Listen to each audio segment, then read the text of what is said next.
വിഷു അല്ലേ വരാൻ പോകുന്നത്, എന്തെങ്കിലും സ്പെഷ്യലായിട്ട് വരട്ടെ? ഡ്രോയിങ് ആയാലോ? വരയ്ക്കാം. ഞാനൊരു ടോപ്പിക് വരട്ടെ. വിഷു സ്പെഷ്യലായിട്ട് ഒരു പടം വരച്ചു. അവന് ഞാനൊരു ടോപ്പിക് കൊടുത്തു. ഇനി ഞാൻ വരയ്ക്കാൻ പോകണം.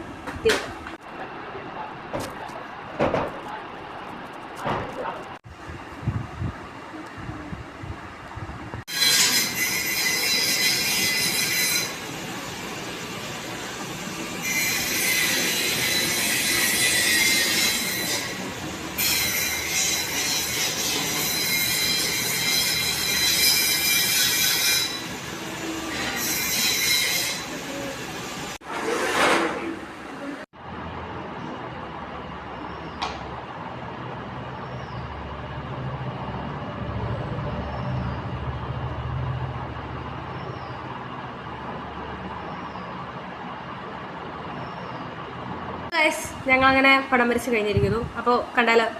മഹാദേവ് വരച്ച പടം, ഇതാണ് ഞാൻ വരച്ച പടം. ഇതൊക്കെയാണ് ഞങ്ങളുടെ വിഷു സ്പെഷ്യൽ ആയിട്ടുള്ള പിക്ചേഴ്സ് എന്ന് പറയുന്നത്.